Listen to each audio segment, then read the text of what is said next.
Hello, quarantine land.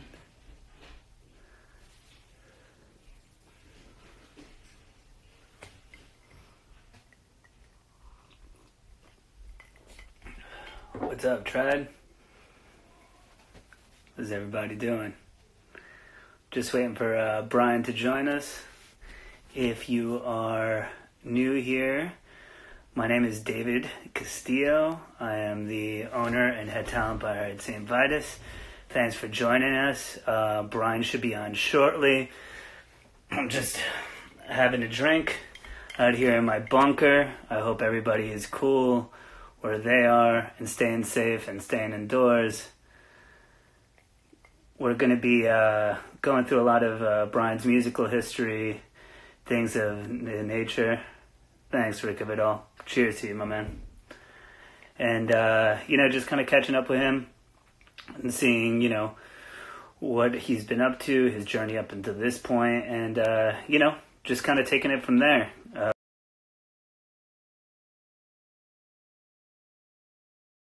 Conversation between a couple of friends. Want to shout out... Oh, I think this is Brian right now.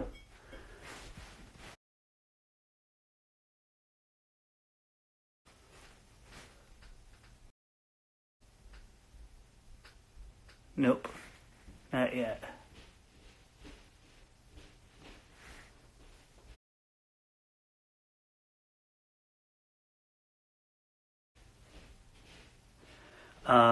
So I want to shout out my boy Chris Enriquez for just basically coming up with this amazing idea and, just getting us to kind of jump in here and do it. Want to thank my boy Drew Castle for all the design for the flyers. He put this all together. It was really fucking cool. I know he's noticed. Obviously, we want to thank our buddy Ralph, who's been kind of helping us a little bit with the technology. And let's see. Oh, and we have Mr. Brian right here. All right. Add it in. I'm just waiting on Brian. It's connecting up. Oh, hey, shit. Brian. What's up, What's dude? up? How you doing? How are you? Oh, I'm man. all right. I'm hanging in. I'm in like this little makeshift corner I made for myself in my Well, house. we're both in like weird. We're both in like vaulted ceiling territory right now. Looks like. Yeah, totally.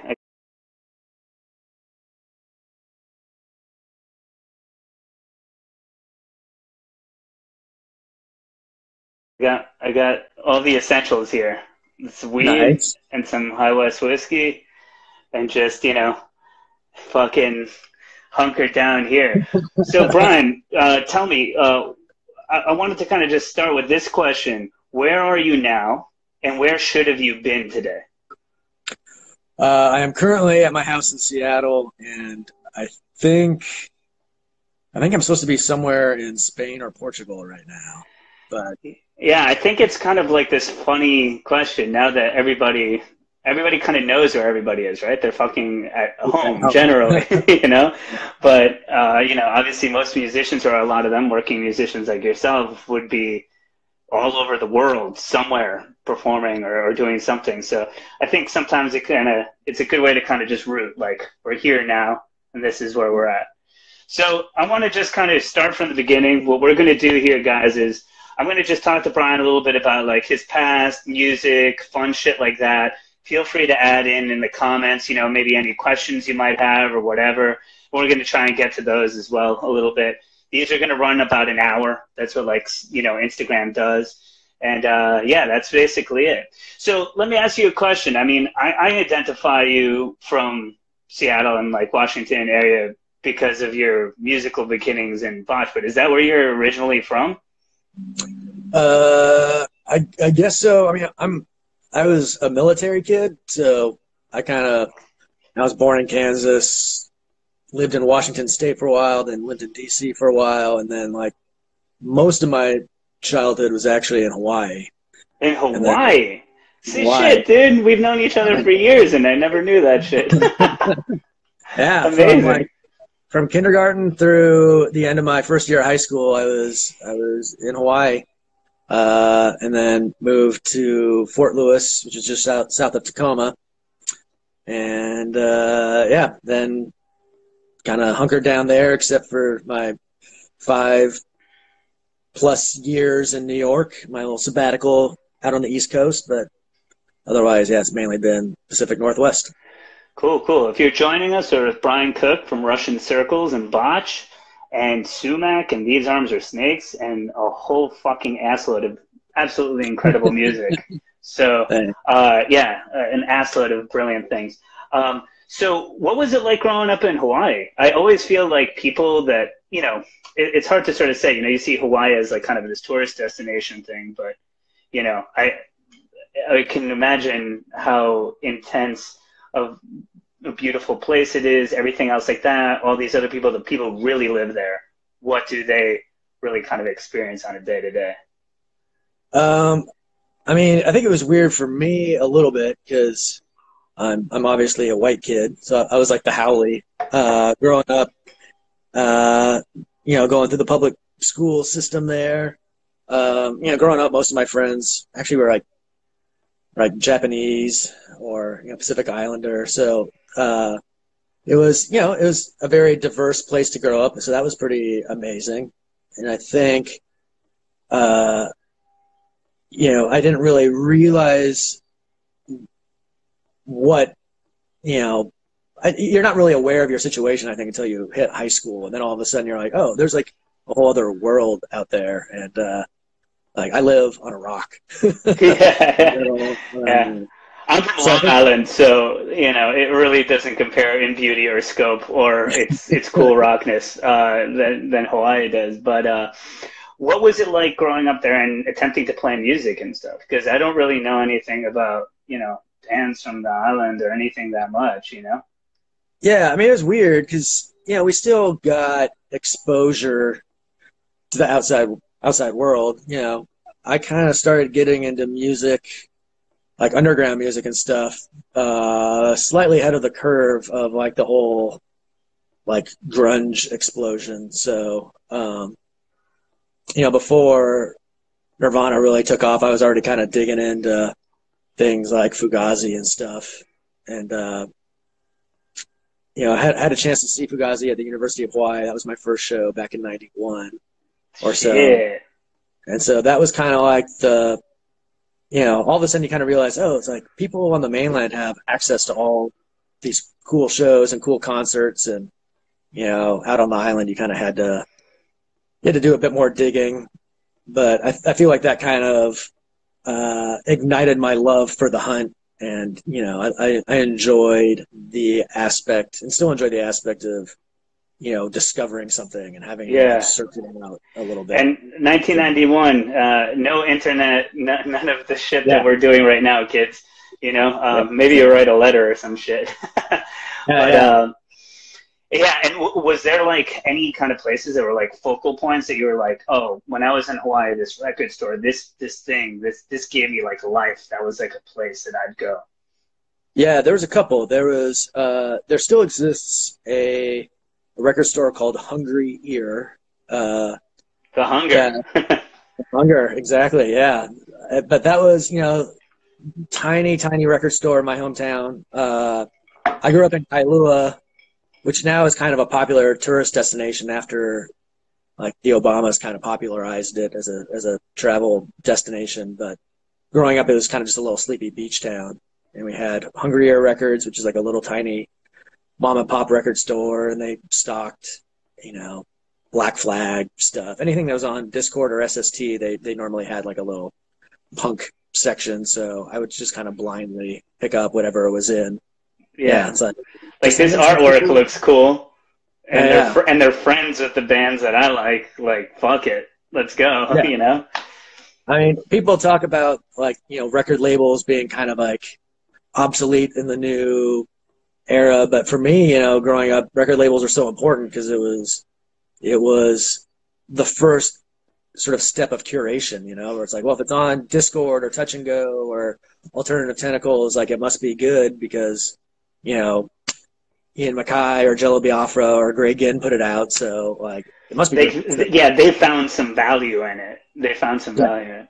Yeah. Also, shout out to Randall Dunn that says that you look like a sexy Teddy Roosevelt with your beard.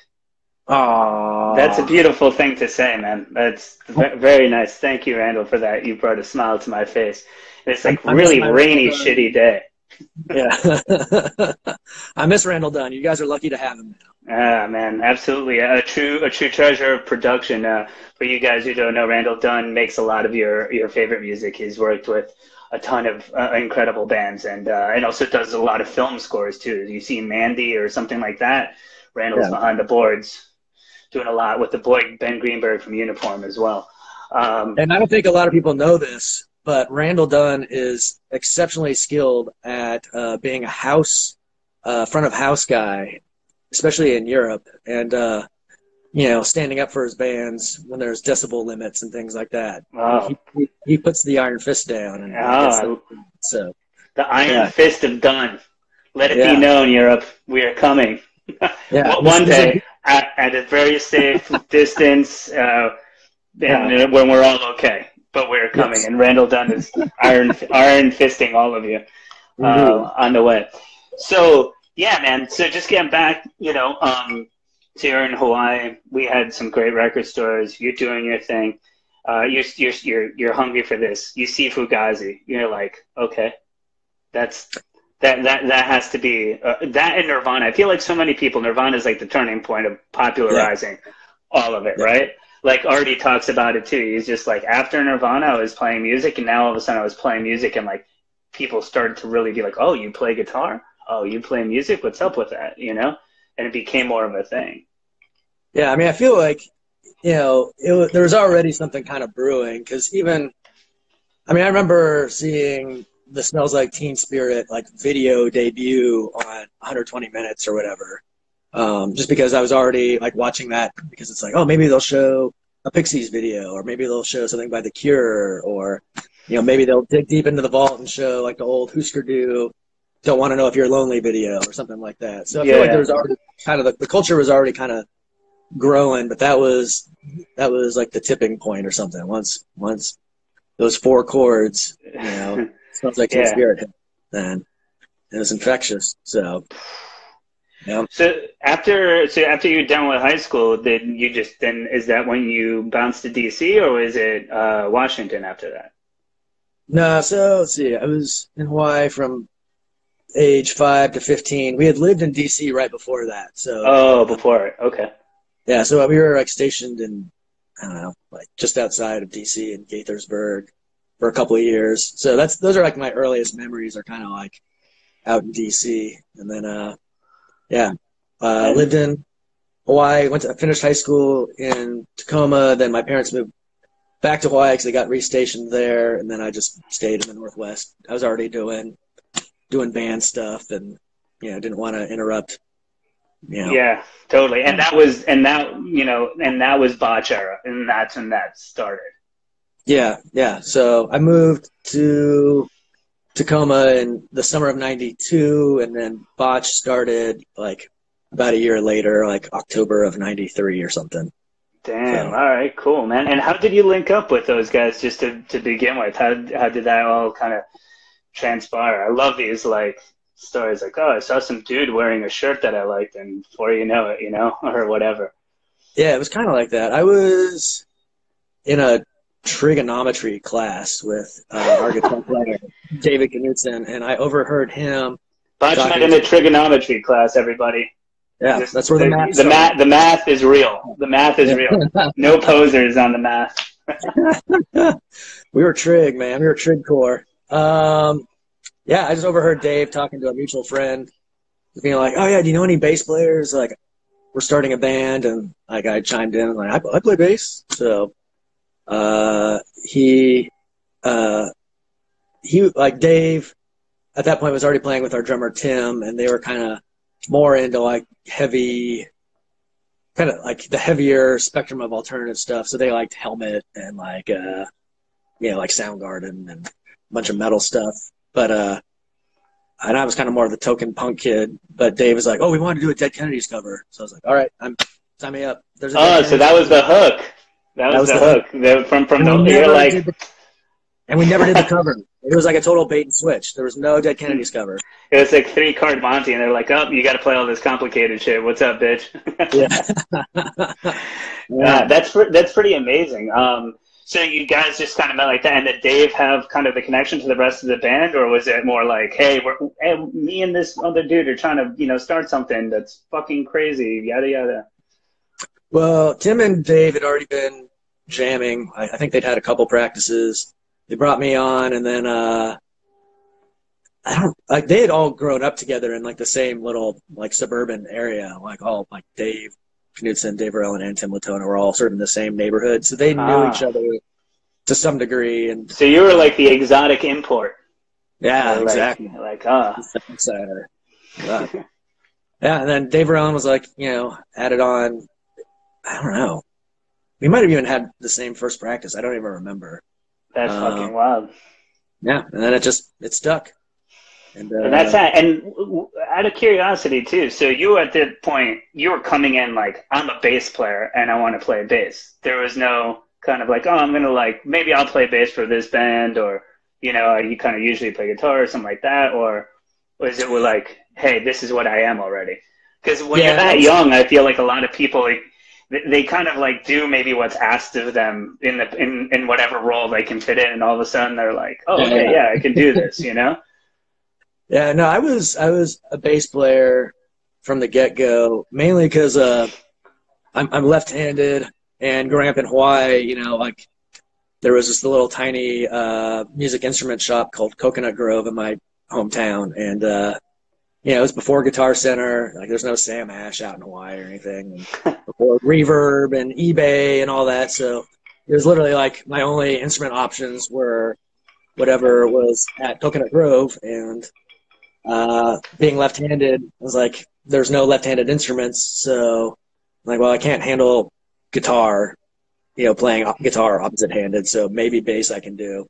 So it was really just like limited availability and limited means, so I just picked bass, and then like became like dedicated to it. So it's like, I'm gonna learn all these Minutemen songs, anything that was like heavy on the bass became the thing I was like fixated on. So it was like anything with Mike Watt, like No Means No, like Rush eventually, but just anything that was super bass intensive was interesting. So it's funny how those like little moments, those little decisions that aren't really super super thought out, or like you said, like, hey, this is what I have, they're the mother of that sort of invention. And then like to you, being dedicated to it, and then all of a sudden, hey guys, I'm a bass player, I landed in Washington, I'm gonna start this wild sort of hardcore band. Back when you were starting with Botch, it's kind of interesting. I feel like nowadays when people are starting bands or doing things like that, everyone's so connected, everyone can have kind of this worldwide sort of groupthink. I mean, we're doing it right now. Hi, everyone. And I think that, back, none of the people that I really like followed early on, it was like, we want to just like play a rockin' show in our town. Like, what were like the early goals of like a band like Botch? Yeah, I think that was the thing, for us it was, we weren't like crazy aspirations by any means. It was the idea of just even playing a show was so exciting. So it was like, 6 months of trying to figure out how to actually get booked somewhere, but like playing garages or like, friends' parties or whatever.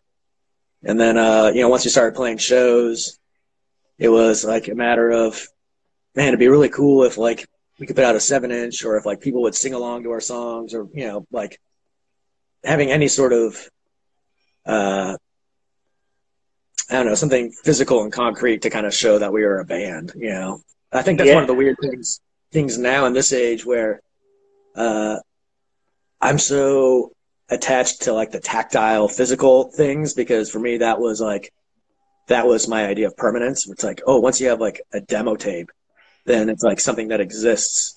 And the band is real now. The band is for real. Yeah, if you have a 7-inch, it's like you can't record over a 7-inch. You can't put Scotch tape over the tabs and dub it. So that was like, oh, like now we're a part of, we're like a footnote in history at some point. So that was interesting. Yeah. And you can see the attention to detail in all of the releases that your bands have had, you know, which I always, you know, I appreciate the aesthetics obviously of like every release, and it's just a huge thing to carry your music further, right? To have all of that in mind and just to kind of that full presentation. And I feel like when you receive something like that and you're just like, wow, you know, everything kind of falls in line from like when you look at a record and the mood that it gives you to when you put it on and like everything else that follows. It's a pretty amazing thing. But it's funny how, you know, these things that started without like, okay, you know, like now I feel like younger people, a lot of folks, you know, they'll see like the world, like we can tour and we can do this and that and the other thing. And I feel like back in the day, it was just like, I want to just try and get good and play it for my like 50 shitty friends if I could like maybe make it happen, you know? And that birthed some of the greatest fucking music out, which I think kind of had to do with kind of listening to yourself a little bit, right? Like how many other people were like in your circle, really like feeding you shit, or could you just like look at, you know? Yeah, I mean, I think I think about that stuff a lot because I feel like, you know, the people that I really looked up to, the people that were like my idols were, again, you know, stuff like Minutemen or Minor Threat and things like that, where it was these dudes who didn't really have any lofty goals with it. Like they weren't doing something that could have any sort of career aspirations. So there's like, yeah, we just put out our own records. You know, we like, no one else is going to do it for us, so we'll just do it. You know, there wasn't anything like political about it. It was just, you know, if you wanted to put out a record, you're going to have to do it yourself. And then like sort of the next generation of bands where they kind of adopted that mantle, but like injected it with a bit more politics where it's like, no, like, you know, major labels are bad. Like, you know, DIY is the way to go. Like stay in control of, you know, your own art and your own business. And so I kind of felt like we were sort of a part of that wave where it was like DIY partially because no one was going to sign our music, obviously, but also just because that was the way you're supposed to do it. You know, like you're supposed to like handle all your own business. You're supposed to like be resourceful and like, you know, do it all on a limited budget and not make money from it. And, you know, then for whatever reason, that scene kind of blew up. And then now I kind of feel like there's a bit more of this expectation where it's like, well, if I tour for, you know, the US 5 times, I should be able to make a living doing this, right? Like maybe the scope starts changing as there's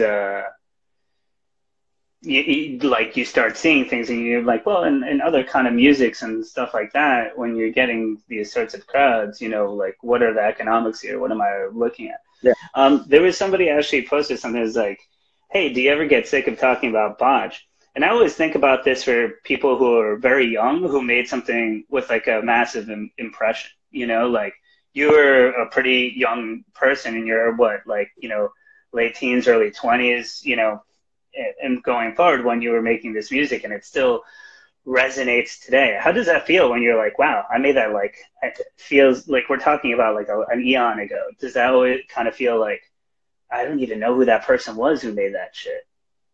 A little bit. You know, I sort of feel like I was talking with my husband about this the other day. I was like, you know, I definitely feel like there's a portion of my life that I am completely sort of divorced from, but I think it's more like high school and before that, where it just feels like that's another lifetime.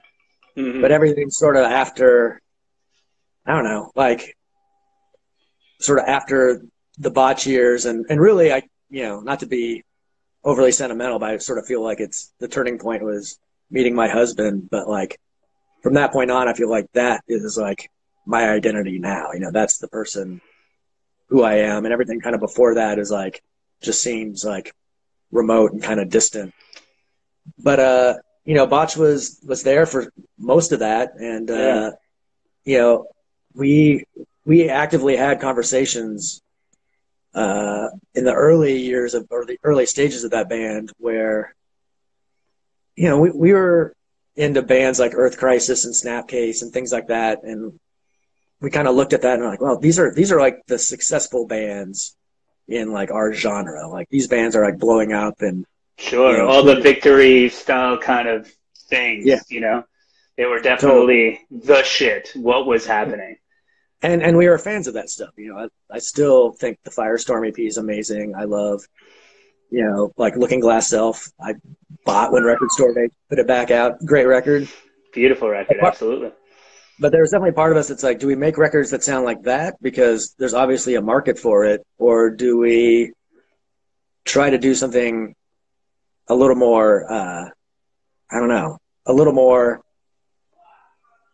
to our liking and a little less trying to pander to an audience, and just hope that people will understand it someday, you know?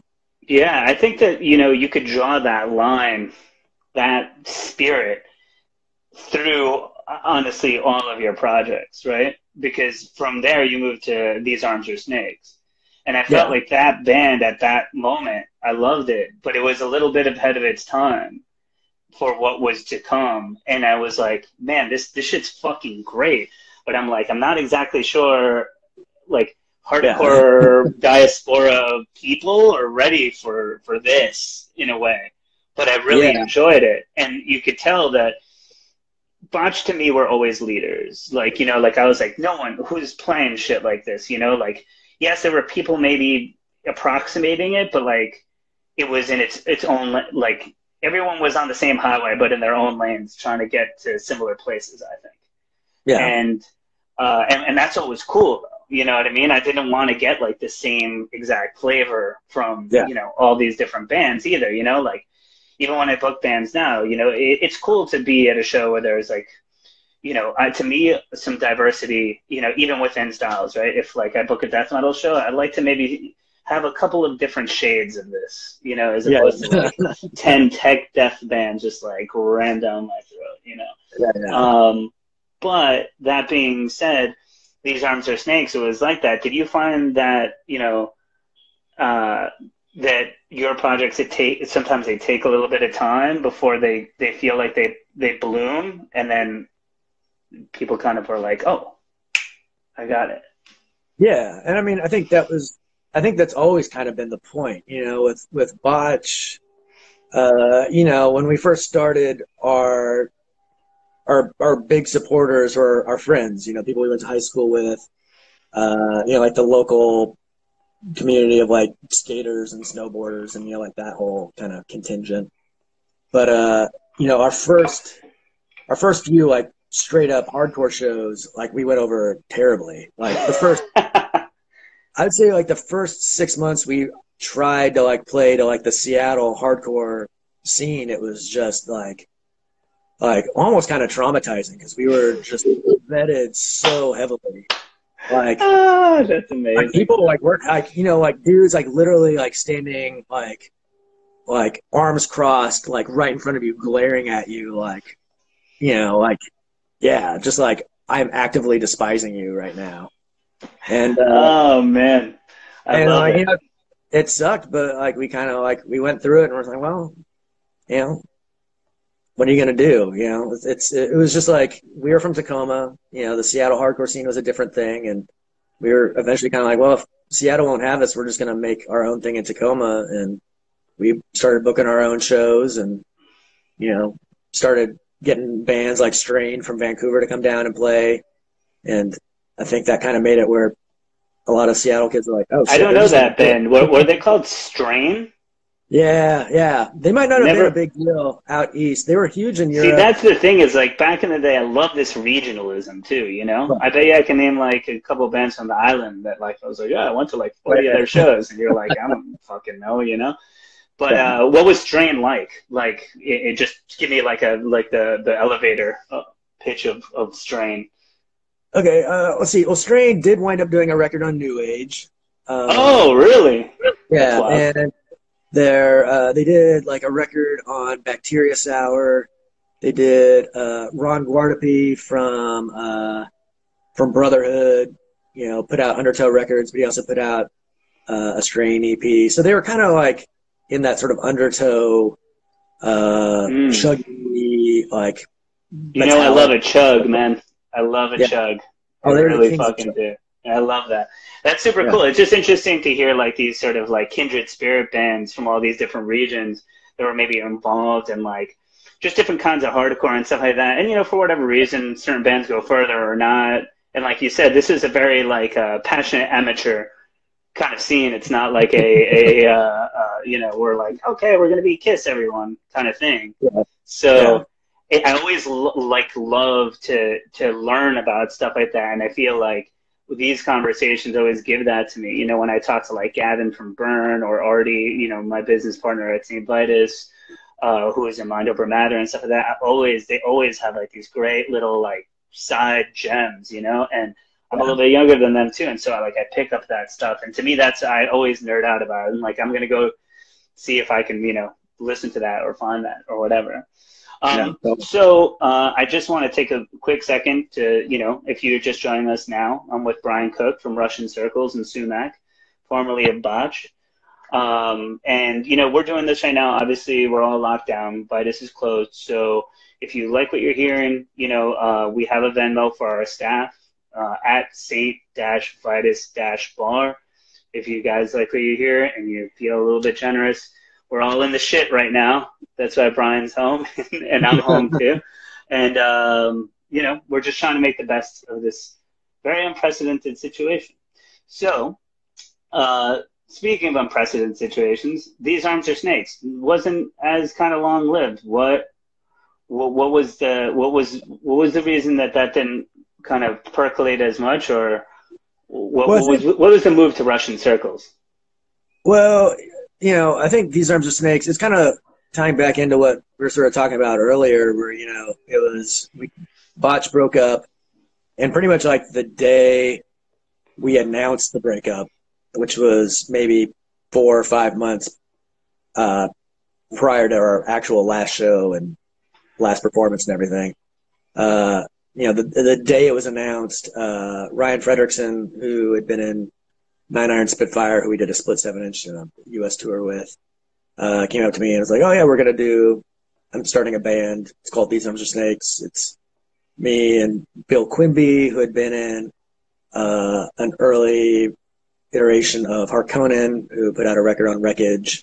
They played your last show too, right? They did, yeah. You want to know how I know that? Real nerdy, but when Vice had this deal with Hydra Head, I was an intern there, and there was this like big bin of like stuff from Hydra Head and shit, and they were like, "You can take whatever you want." I was like, "Yo, that has Botch Show DVD." Boop. It was like that and Hell Songs by Daughters, and I was just taking all the Hydra Head stuff, and they were like, "Nice. Who is this kid?" I'm like, mine now. So I watched that show quite a bit, even though I was not there. And a friend of mine bragged to me that he was there. He was like, "Yo, man, have fun." I was at that show. I was like, "All right, cool. Well, I'm a nerd that got the DVD extras." Yeah, I think there's a lot of out-of-towners.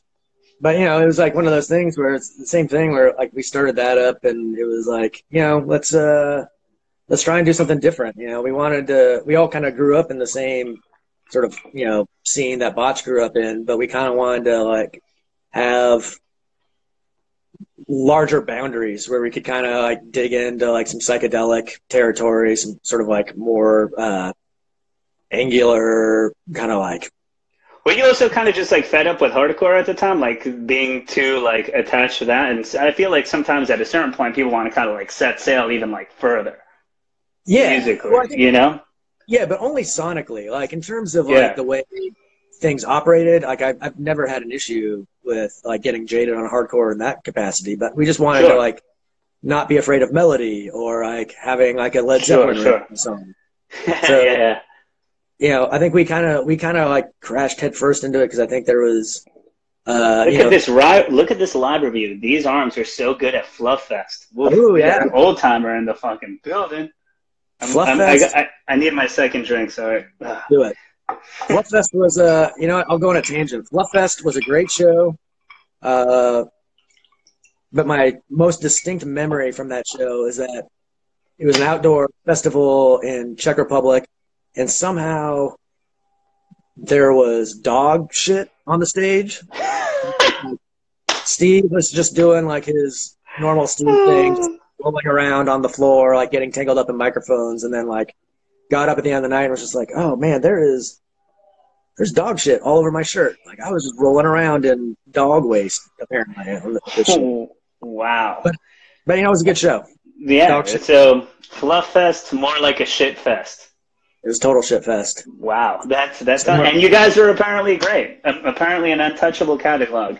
If you got per one of our commenters here, so if you guys haven't listened to These Arms Are Snakes, I think it is a hidden gem in the Brian Cook catalog. If you're getting into Russian Circles or Sumac right now, go back, listen to Botch, listen to These Arms Are Snakes. It's a fun ride through this man's journey of music, and I think you guys would really appreciate it. And all that stuff's on Spotify or on YouTube or. Yeah, I think so. Yeah. All right, cool. Yeah, well, fucking find it. I don't know. I'm not your fucking father. Like Christ. So at that point, you guys are just we're setting sail. We want to have more, at least artistic freedom. I feel like the ethos of hardcore and those things. I feel like nobody ever has a beef with that. Sometimes you just get a little bit because it's so you come up with that and it becomes so ingrained in you, and then you go and do a lot of other things. But I feel like I tend to keep the perspective, right? We try and keep the perspective. At least I feel like I have in my life and stuff like that. Even though maybe the aesthetics or other things and the artistry might change, that's I really felt that off of you even the first time that I met you, and I sat there and I was watching. You guys loaded in the back of your bass cabinet said Botch. And I was remember that. Dog. I was like, yo, that's the fucking dude right there. But it was cool, and I was like, it was so cool to me that you still had it. I was like, there was something about it. I was like, this guy is going to be, he's cut from the same cloth. I feel like we're going to have something to talk about. And like, obviously we do, and we're here now. But yeah, and I think that you guys have really kept that perspective all throughout all of your projects. It's never really wavered. I've never been like, ooh, Russian Circles is really going for it, and they like did something like that. Ooh, what dude? They're hitting, they hit up Timbaland, and we're gonna like really do it big today or something, Well, you say that, but we were supposed to play a show with Korn like in May. I don't know if you saw that announcement. Oh, really? We got approached about doing two nights. That's because they want to be cool. They want that Russian Circles hype, baby. That's what I'm thinking, personally. Yeah. It was like one of those things that was like so surreal where it wasn't even like argued about. It was just like, do you want to do this System of a Down Korn show in an arena? And everyone's like, yeah. Like, why wouldn't we see what that looks like, But it's more morbid curiosity than anything else. So. I think that those things are really interesting too, right? Like, so, as you got into Russian Circles, right? So we're transitioning from These Arms Are Snakes, and then you started Russian Circles in Chicago. Is that the way that happened, or? So Russian Circles were, we started like 2002, 2003, and then, I can't believe how old that band is, honestly. Sometimes I kind of forget how long ago I had seen it, and to see it grow into what it is today is amazing. Yeah. But like that band sort of existed for a couple of years, and then we had like a bunch of mutual friends in Chicago just because our publicist was out there and our booking agent was out there, and then they were just kind of like, oh, you should check out this Russian Circles band. And then we wound up doing a couple shows with them. So, I even wound up like staying at Mike's house when I was helping a friend move cross country. So I was like friends with those dudes, and then they parted ways with Colin. They were already making a record out in Seattle with Matt Bayless, who did the Botch records. Mm-hmm. And it's like, oh shit, I'll play on it if you need a bass player. And then all of a sudden, I was like in Russian Circles, and then. Yeah, and it was just kind of like a continuation of the ideal where it's like, oh, these are like good people. Mike and Dave are still some of my like closest friends, and like they're, we all like kind of grew up in different sort of musical spheres, but we all had the punk rock, like the crucial punk rock phase where it's like you discover Fugazi and you discover you know, shellac and things like that. And it's like, oh, like, yeah, this is how you operate as a band. Like, this Yeah, is especially those Chicago kids, you know, they love their, you know, Steve Albini out there. yeah. Yeah, it's pretty amazing, right? Like you could just kind of sense it, you know, and you're like, ah, okay, and like you're traveling in the same circles and stuff like that, and it's kind of like there's an effortlessness to it. And like when you first started playing with them, did you feel like, wow, we have a lot of the same vocabulary just to start working off of? Well, I mean, I knew those guys beforehand, and we played some shows together, so like I knew personality wise we were a match. But you know, the first time we played, I was like, they took me to McDonald's and got like these like jumbo iced coffees from McDonald's. Like every time we practiced, we drank one of these. So it was like the 24-ounce, so like sugar laden like McCafe iced things. And I was just like, You're a cheap date, Brian. yeah. I'm like, a Seattle guy's like, okay, well, this is the coffee you guys drink? But yeah, chugged this iced coffee and then like got to practice and it was just like, okay, let's do it. Like, I mean, how slow do you want me to play? Yeah, just like super wound up and anxious. So like my first practice, I just remember being extremely jittery, but like really excited just because it was like a different thing, you know. It was like both Botch and These Arms Are Snakes had just been like operating, you know, 10 out of 10 at all times, you know, just like Ryan from These Arms Are Snakes, his amp didn't even have a volume knob. You know, he's playing one of those old Marshall JMPs where it's like the volume knob just only affects like the gain level. So, you know, I was just used to like this certain momentum and volume, and then to like enter into this band where it was about subtlety and nuance and dynamics and like being able to like control a sound and, you know, play with different volumes and gain stages was like a very new realm for me. But it was also really exciting because it was like a new challenge where it was the first time it wasn't like just see how many notes you can cram into a riff. It was like, you know, see how many like different like sounds or like moods you can elicit over the course of like a 7 or 8 minute piece. So that was exciting, and that was like a challenge for me. And you know, I think especially as you get older and you get tired of like breaking your gear all the time or like beating the tar out of yourself on stage every night, it was exciting to be like, oh, this is still like the same spirit and the same kind of tension and payoff and release, but like I don't have to like bruise myself and like, you know, like diagnose gear problems every other night doing it. So it was exciting. Yeah, no, absolutely. And I think that there's something about playing with restraint that I'm sure can feel satisfying too. It's like when you give in like so much of yourself in those sorts of ways, showing some restraint is kind of like, oh, like this is really great. It's like if you go out every night and then you're like, you stay home one night, you're like, that actually feels kind of good, you know? Yeah. So to hold that back a little bit, and also it kind of, I guess, you know, teaches you a lot. I mean, Christ, you have like half a fucking space station back there, and you know, I'm watching you like play keys with your feet and stuff with that crazy Moog pedal that you have, and it feels really so textured and nuanced. And I mean, guys, if you haven't seen Russian Circles, please do yourselves a favor. I've seen Russian Circles in multiple countries, many different venues. Oh, yeah. I popped up at a show in London once. That was awesome. With Chris, who will be hosting tomorrow night's show of Age of Quarantine with Incendiary. So tune in tomorrow at 8 o'clock. My brother, a fucking amazing dude. And, you know, also a big Russian Circles fan. And we popped up in London. And it's just amazing to see that the same, you know, band in different settings and how it kind of plays out and how people can kind of, you know, respond to a piece of music in different areas. I really fucking love that. I really love, like, you know, I've played music and Primitive Weapons all around, and, you know, I got to see Down in Texas, and it was like, holy shit, this is like a fucking college football game. This is amazing. It's so different than seeing it in New York. Seeing you guys in London was just such a cool perspective because it was, in a way, sort of similar, that what you guys are delivering and how you were doing it, but just to see, you know, so many different, you know, people just kind of like feeling it almost in the exact same way. It was actually really impressive in that regard. You're like, fuck, all right, cool. This is another 1,500 people over here. English motherfuckers just just in the same sort of fashion, you know?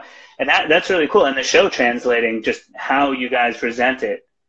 And I feel that takes you somewhere else too. I felt like I was just in this room with you guys, and then I'm like, oh, I'm back. Okay. Hey everyone. Yeah. And that's the way, what that texture and that nuance can do for you, right? Yeah. I mean, that's, you know, I think, you know, one of the things I have learned over the last 10 years of my adult life is that shows and concerts are, you know, to me, they're a very comforting space. You know, sometimes you go to a show and it's like, it can be dodgy, you know, like sometimes you go, like I remember going to see Inmates, the Cleveland hardcore band at the Acheron. That was like my first show in New York, was seeing Inmates at Acheron. Shout out to Dano. Yeah. And, you know, I went because Chris, the guitar player from Keel Hall, who was like an old friend from the Botch days, it's like, oh, like my hardcore band's playing at the Acheron, like you should come down and check out the show. And I had no idea who Inmates were, but I was just like, oh, well, if Chris is involved, then I'm going to go and I'll see what this little show's about. And I get to the Acheron and it's completely sold out, which was like already a kind of a shocker. And then, you know, we get in and it's just like packed full. And I go to the side of the stage of the Acheron just to kind of get out of the mass of people. And as Inmates are going on stage, like, someone kind of bumps into their singer and the singer just turns around and just starts choking the guy, just like, and like everyone has to like single arm Darth Vader. Yeah, just like throttling this guy. And then like they get on stage and like immediately like people start whipping glass bottles. People are throwing fireworks into the crowd. And I'm just like what is this? You know, like. And oddly, some people love that. They like want that feeling, right? Yeah, I mean, it's like you know, it was an unusual show for me, for sure. It was just like this heightened sense of danger, but that I hadn't thought of a show since I was probably like 15. But it was exciting. But I mean, overall, like that aside, like I feel like show spaces for me are usually like a very comforting thing because it doesn't matter if it's, you know, Malaysia or Romania or Austin, Texas, like you kind of feel like you're with your people. So it's like this communal thing. And like, you know, there's always like regionality and that's really exciting. And I really like that because I like feeling like every city has its own flavor or its own approach to things. But there's also something really comforting about traveling everywhere and arriving at the club and like knowing you're going to be surrounded by people who have like kind of like a similar worldview, you know? And that's maybe like the one reason I get really territorial about like the underground music scene when I see like weird conservative politics creep into it or anything like that, where I'm like, all right, like I know it's you know, music fans come in all stripes and whatnot, but like I think the one thing we all have to agree on is that we're all like open-minded, progressive individuals. You know, we all want like we all want to appreciate diversity and like different viewpoints and like you know, like we want to be an inclusive sphere. Like the only like intolerance that should be around is like the intolerance for the intolerant. You know, like I like. Sure. I like and that's a kind of a harder thing to negotiate too, right? Like as like your band is a very popular band now, you know, and that's always kind of like a hard thing, right? To kind of keep atmosphere as you continue to grow and like this communal vibe, right? Have you felt like a bit of a push and a pull between those things? We've been really lucky, you know, like we did like 3 big tours with Mastodon a couple of years back, and that was like a big decision for us because we're all big Mastodon fans, and I've known the Mastodon guys just from, I don't know, mutual friends and shows for for 20 years at this point, but like they exist on like another level of popularity. And there's always that worry that like, as you have a bigger audience, you lose a little bit of that, not only that connection to your audience, but you also start like broadening the pool into some, I don't know, kind of moron territory, I guess, for lack of a better term, where it's like you might start getting some like knuckleheads that you're not super stoked on. Yeah. You know, Yeah, so you're in moron territory. You're in like weird parking lot moron territory, and you're like, "Fuck, this is what I'm doing." Yeah, you know, just like people that don't get it. You know, people that don't know the code of shows, that aren't used, like, you know, they go to a concert once a year and they think the appropriate behavior is just going around beating the tar out of people. You know, it's like, you know, it's like I don't want to deal with that shit. You know, like I like the fact that we don't have to police the crowd. Like I don't want to have to like be Ian Mackay and like telling people it's like, hey, like respect your neighbors and all that stuff. You know, like I don't want. You don't want your ice cream eating motherfucker moment to happen anytime soon. Exactly. You know, so you know, that's why I think we've always had a lot of trepidation about opening for bigger bands and things like that, just because it's like we're happy with where we're at. You know, we have, you know, I'm very happy about our level that we operate at. Our fans are awesome, super like open-minded, and you know, a very diverse demographic. And it's like I just don't want to, you know, I don't. I think to me, you guys are like a nice slow cook. You know, like it's just a beautiful, you know, and it's just kind of continued on. And I think you guys have done a really nice job of just continuing to grow. The quality of the music is just really impressive. I felt like Memorial was really like a moment where things like took this like nice bump up, and it was so organic and like real and cool. And you really had the will of like just people behind you, lots of chugs on that record, which I like, you know, in case, you know, Dave and Mike are listening, you know, if you want to know what I like, all right. You know, and obviously I feel, you know, through, you know, from that moment on too, you guys have just kept operating at these sort of bigger levels, and it's great. And I feel like the shows are just awesome. They're as cinematic and as cool and impactful as, you know, when we've had them.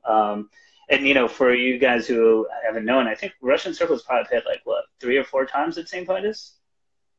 Yeah. Something like that. And on the way up, and it was a lot around like the Memorial era, you know? Yeah. And on that way up, and I view those as some of my favorite shows that I've seen there, and just seeing that response and stuff, you felt like something was coming up, you know? And that's like always very exciting for me in my job when I'm like booking something, and I'm like, I'm obviously excited as a person, but I just know that the trajectory of things feels so good. And I'm like, okay, cool. And then you guys give us what you give us, and it's like, cool. And now we're talking about the Russian Circles played, you know, like you're like, oh, Russian Circles played here. And it's kind of a long time ago, you know, 8 years ago, 7 years ago, which is kind of nuts to think about. Yeah, I was thinking about that today. I was like, holy shit, dude. You know, if St. Vitus is going to be 9 in April, for all of you guys who want to wish us a happy anniversary early. But yeah, we'll be 9 years old in April. So when you look back, you're like, yeah, I'm looking at a video of Russian Circles, like I'm like 2016, you know, or you know, 2015. I was like, oh shit, you know, like right around that era, there was different stuff that was coming, you know, right pre-Memorial and like afterwards. Yeah, because I mean, I moved to New York, like I landed in New York January 5th of 2013, and I feel like we did like the first Vitus show maybe that April. So I think it was like April of 2013. Which I remember because it was Mike's birthday, April 2nd. And my birthday is April 3rd. So I remember that too. Hey, Aries in the building.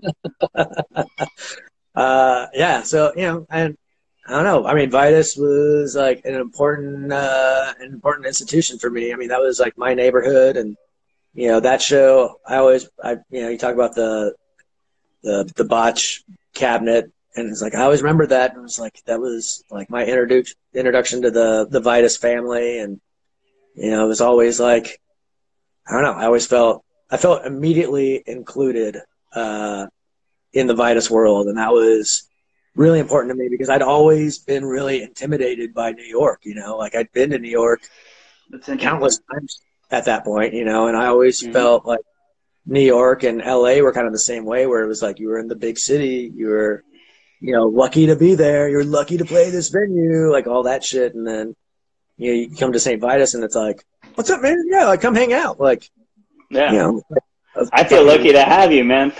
Anytime. For real. I mean, I can't imagine how many shows I went to in that space over the 5 years that I was there. I felt like I was there at least. You know what's one show that I remember you going to that I always thought was kind of interesting was, all right, so Young Widows, fabulous band, as we all know. Yes. They released Easy Pain, and they did 2 shows. They did one night of Old Wounds and one night of Easy Pain, and they had like no fucking internet previews, none of that shit. They were just like, we're going to play 2 shows. We don't care if you film it. We don't give a fuck. And I was like, cool, I'll do the shows. Like, I'm down. I was excited, but I was like, damn, you know, I wonder how the second show is going to sell because nobody's heard Easy Pain, literally 0 out of 0 people, you know, Evan Patterson and like his homies, you know what I mean? So, and then the second night was so packed, but what was so awesome about it though was like everybody wanted to check out what these motherfuckers had. And it was like, Brodsky showed up, you showed up. Like, there were so many musicians in that crowd. And they were just like, we respect and we really like this band. And all these folks were sort of there to see it in like real time. I'm like, when the fuck does that happen? When does that happen anymore? You know? Yeah. It really was like something very special that sticks out in my mind. And it was just a great night. And I remember us hanging out a bit and just like all these folks. And it was just a really, really beautiful thing. And shout out to Young Widows for doing something like that and giving us that moment. Yeah, I had a nice long hour-long conversation with Evan Patterson earlier today on the phone because JJ has a new record coming out that he did like entirely on his phone. Like he was on tour and he just made a whole record like on his phone. And then Ben Chisholm from Chelsea Wolf like basically like mixed it and did a bunch of bonus stuff on it. So damn, that's wild. Well, give it up to Evan for always innovating some way, somehow, right? Yeah, he's like, you know, one of the unsung heroes. It's like, man, it's like, dude, I was with that motherfucker since Breathe or Resist. What's up? I've been a stan for a long time. Just real quick, we only have a couple minutes left. So, guys, this is Age of Quarantine again. We'll be on Monday through Friday, 8 p.m. Tomorrow we got Incendiary, and Chris is going to be with you guys, with Brendan and Brian, live from Brooklyn.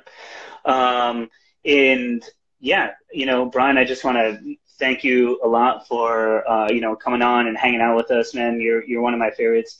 Does anyone have any questions in the forum? There was a bunch, mostly compliments, honestly. Your facial hair, how great Sumac was at Saint Vitus, you know, Randall Dunn showing up. I got like a million heart emojis, you know, all this stuff. So actually, you're just getting complimented left and right. I think that's really what it boils down to. So that's pretty good. Sumac shows ? Well, what are you watching on? Who knows? Why would you even ask about shows right now? Because no one knows what's going to happen with any shows right now. Yeah, it's like I'd love to play some shows right now, but who the fuck knows? You know? Yeah, for real. Here's one. What are you watching on Netflix right now? Any recommendations? Right now I'm finishing up The Outsider. So I guess The Outsider. Yeah. So I don't know. I'm a big Stephen King fan. That was like my my introduction to enjoying reading as a kid was like reading Stephen King books. So I'll anything Stephen King I'll watch. Anything Stephen King. I see you're also playing a lot at home too. Are you just kind of trying to write while you're back at home unexpectedly a little bit, or is that just more like a therapeutic, like, hey, I'm here? Yeah, I mean, Russian Circles are already talking about doing an EP of our last record was like kind of geared more towards playing all the material live. And when we were finished with that, we're like, oh, you know, it's part of what makes a Russian Circles record is that there's, you know, these like moments of payoff and sort of just, you know, Neanderthal riffing, but with these sort of more cinematic and fleshed out like orchestral parts. And because the last one was so heavy on the riffing, we thought, well, we'll just do a whole record that's kind of orchestral. So we're sort of using this time off to try to figure out how that's going to work out, and working on material for that and stuff. So hey man, that's amazing. All right, Brian. Well, we're gonna sign off. This has been fucking amazing. Thank you for giving me something to do this evening. And guys, thank you so much. It's always great to see your like extra contoured and beautiful face. It's been a total pleasure. Guys, tune in tomorrow night. Incendiary, literally one of the best hardcore